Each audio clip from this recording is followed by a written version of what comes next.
it's a broken leg. Can't you just put a cast on it or something? Obviously, you'll be asleep. You won't feel anything. I lied about the Vicodin making me sick. I'm an opioid addict.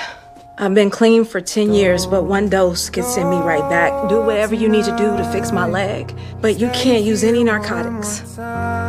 မျိုးသမီးတယောက်ဟာ6ထဲကိုမတော်တဆပြုတ်ကျသွားပြီးသူ့ခြေထောက်မှာပြင်းထန်တဲ့အယိုးကျိုးဒဏ်ရာရသွားပါတယ်။ဆရာဝန်ကသူ့ကိုအကိုက်ခဲပြောက်စေပေးဖို့လုပ်ပေမဲ့သူကပြက်ပြက်တသားညှဉ်းဆန်ခဲ့ပါတယ် I'm fine.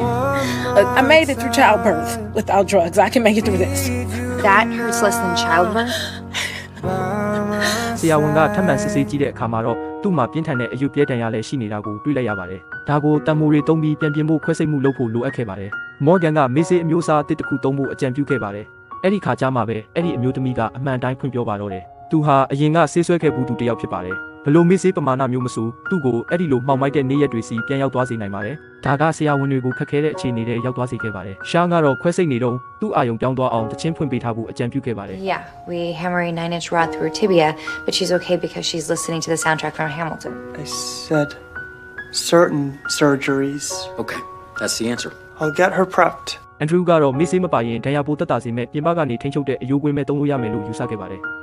ခွဲစိတ်မှုစတင်ပြီးနောက်မှာတော့အဲ့ဒီအမျိုးသမီးဟာပြင်းထန်တဲ့နာကျင်မှုကိုမခံစားနိုင်ရှာပါဘူးသူ့ရဲ့သွေးတိုးနှုန်းကလည်းအလျင်အမြန်တက်လာခဲ့ပါတယ် Shiny beta blockers. Wait, no! No, they're not narcotics. We just need to give you something to reduce the pressure. ဒါပေမဲ့ခွဲစိတ်မှုအပြီးမှာတော့သူ့ခြေထောက်ကရောင်ကိုင်းလာပါတယ်မော်ဂန်ကဒါဟာ compartment syndrome ကျွတ်သားစုအခန်းအောင်လက္ခဏာစုဖြစ်တယ်လို့ဆုံးဖြတ်ခဲ့ပါတယ်ပြင်ပအယိုးကွင်းနေရာမှာအတွင်းပိုင်းတံမိုးတွေနဲ့အစားထိုးဖို့နောက်ထပ်ခွဲစိတ်မှုတစ်ခုထပ်လုပ်ဖို့လိုအပ်လာပါတယ်ဒီတစ်ချိန်မှာတော့မေးစေးကမဖြစ်မနေလိုအပ်နေပါပြီမဟုတ်ရင်နှလုံးရက်တာနဲ့လေဖြတ်နိုင်တဲ့အန္တရာယ်တွေနဲ့ရင်ဆိုင်ရမှာပါဒါပေမဲ့အဲ့ဒီအမျိုးသမီးကသူ့ရဲ့လျှို့ဝှက်ချက်ကိုသူ့ခင်ပွန်းကိုမသိစေချင်သေးပါဘူး Any amount of pain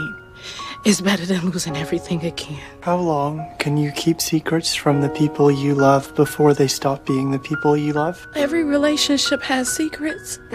It doesn't have to be one of them. Drug addiction is a disease. You have nothing to be ashamed of. It happens because of the choices you make. သူ့ရဲ့ပြတ်သားတဲ့စိတ်ကိုမြင်ရတဲ့အတွက်အန်ဒရူးကအဲ့ဒီအမျိုးသမီးရဲ့ခင်ပွန်းကိုတွားရှာပါတော့တယ်သူ့ဇနီးဟာနောက်ထပ်ခွဲစိတ်မှုတစ်ခုလိုအပ်နေပြီးသူတို့အပြည့်အဝရှင်းမပြနိုင်တဲ့အခြေအနေတစ်ခုရှိနေကြောင်းပြောပြခဲ့ပါတယ်အမျိုးသမီးလည်းအမှန်တရားကိုပြောပြဖို့ကလွဲလို့တခြားရွေးချယ်စရာမရှိတော့ပါဘူး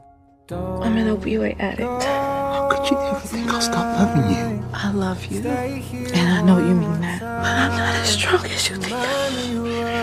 I just can't. I'm so sorry. သူအခုပိုင်ဆိုင်ထားတဲ့ခက်ခက်ခဲခဲရယူထားရတဲ့ပျော်ရွှင်မှုအတွက်ခွဲစိတ်မှုကိုမကြခင်မှာပဲစတင်ခဲ့ပါတယ်အဲ့ဒီအမျိုးသမီးဟာနောက်ဆုံးမှာမေးစေးမပါပဲခွဲစိတ်ဖို့ရွေးချယ်ခဲ့ပါတယ်ဆရာဝန်တွေကခွဲစိတ်ခန်းထဲမှာစိတ်အေးချမ်းစေမဲ့တခြင်းတွေဖွင့်ပေးပြီးသူ့ကိုအမြဲတမ်းအားပေးနေခဲ့ပါတယ်ပြင်းထန်တဲ့နာကျင်မှုကြောင့်သူအော်ဟစ်ငိုယိုခဲ့ရပေမဲ့ပြတ်သားတဲ့စိတ်သက်ခွန်အားနဲ့တင်အားလုံးကိုကြော်ဖြတ်ပြီးခွဲစိတ်မှုကိုအောင်မြင်အောင်ပြီးဆုံးစေခဲ့ပါတယ်